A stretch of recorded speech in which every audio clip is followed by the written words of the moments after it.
আজকে আমার পঙ্কিরাজটাকে একটু ফোম দিয়ে গোসল করালাম।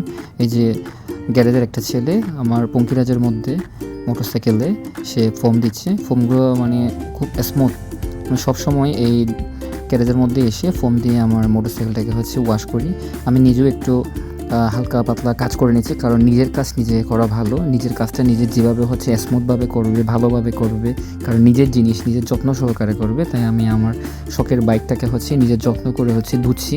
আমার সাথে পাশাপাশি যে গ্যারেজের ছেলে আছে সেও ধুচ্ছে।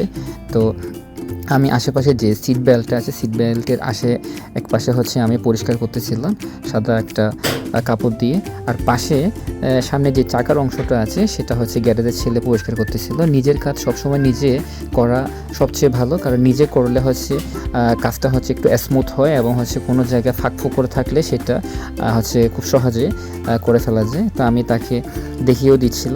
তো যে পানিগুলো জমা হয়েছে সেগুলো আমি একটু করে ছিপে ফেলে দিচ্ছি। ফেলে দেওয়ার পর আমি পাশাপাশি তাকে দেখা দিয়েছিলাম যে এ পাশে এটা করো, কারণ নিজের কাজ নিজে করলে মোটামুটি একটা আনন্দ থাকে এবং মনের মধ্যে একটা স্মুথ থাকে। আর যে কোনো শখের জিনিস আপনারা চাইলে খুব যত্ন সহকারে যদি এটা ধুয়ে মুছে পরিষ্কার করে ঠিক রাখেন, এটা সার্ভিসটা অনেক ভালো দেবে।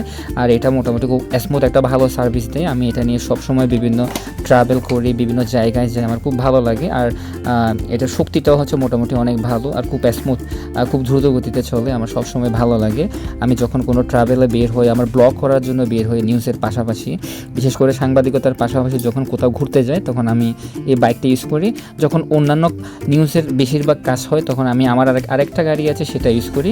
দুইটা গাড়ি আমি প্রতিদিন ইউজ করি। এই যে দেখেন এখন পানি দিয়ে আবার ওয়াশ করে ফেলতেছে ছেলেটা।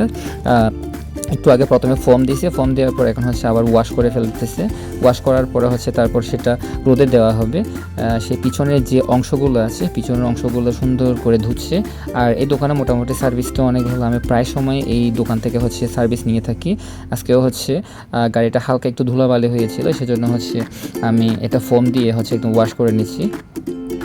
আপনারা যারা মোটামুটি R15 ইউজ করেন তাদের জন্য আমি সবচেয়ে বেস্ট হবে আপনাদের গাড়িগুলো সব সময় আপনারা ধুয়ে মুছে পরিষ্কার পরিচ্ছন্ন করে রাখবেন, তাহলে গাড়িটা দেখতেও যেমন সুন্দর লাগবে, নিজের মধ্যে একটা সতেজতা কাজ করবে। তো দেখেন অনেক সুন্দর একটা আউটলুক চলে আসতেছে গাড়িটার মধ্যে যখন গাড়িটা ধোয়া ফোম দিয়ে, এই যে পানি দিয়ে সুন্দর করে ধুচ্ছে। তো আমারও দেখতে খুব ভালো লাগতেছিল। গাড়িটা সুন্দর করে ধুয়ে ফেলা হয়েছে। এখন এটাই হলো ফাইনাল লুক। দেখেন কত সুন্দর লাগতেছে। আমি উপরে একটা কাপড় দিয়ে রেখেছি। আসলে কাপড়টা না দিলেও মনে হয় একটু ভালো হতো, যেটা দিয়ে গাড়িটা মুছি, অনেক ভিজা ছিল, তাই এখানের উপর দিয়ে রেখেছি। দেখেন অনেক সুন্দর লাগতেছে বাইকটা। বলতে গেলে ফাইনাল লুকটাই এখন অসাধারণ লাগছে আমার কাছে।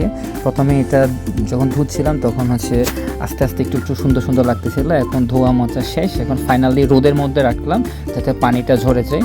দেখেন অনেক সুন্দর আর খুব ভালো বেস্ট দেখতে লাগতেছিল। আপনারা যারা R15 প্রেমী আছেন, আপনারা R15কে ভালোবাসেন, তো আপনাদের জন্য সবচেয়ে ভালোবাসা রইল। আপনারা সবসময় আপনাদের R15গুলোকে এভাবে যত্ন করে ধুয়ে মুছে রাখবেন, তাহলে আপনাদের নিজের মনের মধ্যে একটা আলাদা আনন্দ চলে আসবে, যেটা যখন আপনি রাইডিং করবেন। তো আমি আমার যে বাইকটা আছে এভাবে ধুয়ে মুছে সবসময় যত্ন করে রাখি।